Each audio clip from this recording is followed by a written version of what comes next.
Hi guys, it's your boy FEMZ. It's been a minute. It's always a minute, so I'm just gonna stop apologizing because there's really no point in apologizing if I'm not gonna change. It's not like I take time to make these videos. I look at a word and I can go for days, but I'm in university. I'm in my final year. I got real shit going on. This is just a very microcosmic aspect of my steez. So let's just get into it without further delay. So today I'm going to talk about veneration and greatness and the common misconceptions of what such monikers entail. First things first, right? This world is a world. It's not the world. It's not an absolute. It's not the absolute world. I'm sure you already know that if you've been consuming my content. I liken this world to a video game. You finish it, quote unquote. You just have to start it up again with a different account, with different stats. Try to accomplish the objective in different ways, but I've noticed a pitfall for a lot of players. They put a certain individual on a pedestal and they want to be like that person. Now there's nothing wrong with that, right? Alexander looked up to Achilles, Julius looked up to Alexander, Napoleon looked up to Julius, right? And I mean, yeah, I'm a guy, so I'm using these references, but I'm sure a lot of women look up to Ice Spice or Florence Nightingale or, Joan of Arc, but there's an inherent problem with that. The inherent problem is that they are humans just like you, okay? And what you're looking at is an extremely curated image. It sounds very intuitive or very obvious, but you need to realize that nobody has it. Nobody has that. That's why they say never meet your heroes, because it's like you meet your quote unquote heroes and you're like, what, that was it? That was lame. Like, why is he not talking in the way I expected him to talk? Why is he not doing in a way I expected him to behave? Why is he so normal? It's because he's a human being, like we are all experiencing this very microcosmic aspect of the visible of the electromagnetic spectrum. We're invisible light. We got the what they call that thing when you stand on two legs, bipedal. We've got the arms and eyes, so that's what you're working with. If you're envying somebody's position, then that's not that's not what you should use to project a personality onto them. It's not just fair on them and yourself, because the human condition is extremely deterministic sometimes and it's extremely entropic at times. Someone's personality in one moment can be something. They might even be actually who you think they are, but you caught them on a bad day. Or so many variables have to do with these things, meeting your heroes and actually realizing that they ain't shit.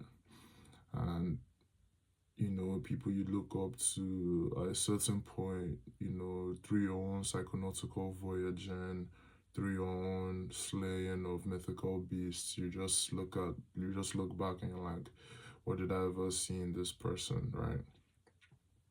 And a lot of people do relate to what I'm talking about because, as men or as women, as human beings, we need a sense of belonging. And when you see somebody in the universe doing something that you believe is good, and you believe is powerful, and you believe is everything you've ever wanted to be, and you meet them and nothing. I want to give a I want to give a at least a paradigm that's worked for me. Like what I do instead of looking up to anybody. I look at fictional characters. For example, Gone Freaks. For example, Escanor. For example, Jack Hanma. You know, and the reason why I do that is because you're dealing with, if human creativity is divine, but you also have to realize the inherent limitations of it. You can't just create something out of thin air. You must have experienced it in your own life in order for you to synthesize it into the vehicle of a character, or the vehicle of a god, or the vehicle of a venerated figure, okay, or a legend. You must have experienced this before you can now start adding hyperbole to it or personification to it. It could have been a lightning strike, and then you get that nigga from Demon Slayer that only has like one move or two moves. He's just the personification of lightning, right? But I'm sure, the more skilled the creative artisan is, they can extrapolate entire personalities into characters. So I've actually found myself falling for the pure boy archetype, no diddy, just that person who will be himself regardless of how anybody feels. Like look at how Gon was at the start, right? Versus the Chimera Ant arc. For those who are not familiar, just Google Gon or just watch Hunter x Hunter, but just his his transformation into the adult self, like the ability for him to possess animosity on the level of the Chimera Ants as a human being. And even, because the first time he saw that Chimera Ant, he wasn't phased, he was still gonna attack. He was still gonna fucking attack. And I know more people like Killua than Gon, right? Killua has a bigger fandom, but they don't see what I see. Like, do you get what I mean? And that's the thing. It's better for me to say that you don't see what I see with Gon than to say you don't see what I see with Elon. No rhyme intended, but I mean this from the bottom of my heart. Like, you're dealing with a more complete specimen because somebody has looked at a human being, and because we're humans, there's an inherent level of I am this person or I am not this person. There's a certain level of that you can attack the individual. You can defame his character. But when he's been put into a fictional character, you can deal with it. There are no secrets. There's no infinity to bypass. It's a fictional character. You admire it, you watch how it moves in the environment, and you learn from it. And you will never meet Gon, and you don't expect to meet Gon. You know, you should not want to meet people you venerate because it's a figment of your imagination. Now, I want to talk about great men or great people. You know, there are like certain people that they say come once every generation, or there are some people who come once every century, right? And people put them on a pedestal. But why would you be under the illusion that for the whole duration of the human condition, that that man was the only person that could do something of that caliber? You have to realize that if this is a game, and by the end of the day, we all have a certain score. You're venerating people with high scores, cool, that's fine. We're not living in a meritocracy by any means, but let's just, for the sake of simplicity, let's just play along. Let's just play along. On a long enough time scale, there are billions of Einsteins, there are billions of Alexanders, there are thousands of Genghis Khans, there are thousands of, like, all of, like, maybe they don't exist in the same lifetime, but for the fact that if there was a meta, you know how, like, there are a lot of monuments, you know, dedicated to military endeavors, where a lot of names are engraved into the stone to kind of commemorate their sacrifice and their bravery. Imagine a metaphysical pin-up board, or a metaphysical monument engraved with names, and you were a conqueror, you were an artist. Let's say you were even the best artist. You die, you go up there, you see your score. You're like, do you want to write your name down? You know how when you get a high score in a game, when you're like the top three, top five, you know, in an arcade game, you can put your initials, like the three-letter words. And then you see how long it is. And you see how far it's gone. Are you really special? Are you really the venerated one? Throughout heaven and earth, are you alone are you really the honored one? You know? Whether you call yourself the honored one like Gojo did, or it was bestowed upon you like it was to Sukura, like, who gives a fuck? Who gives a fuck? I mean, other people will be absorbed by the legend because they don't have anything to do.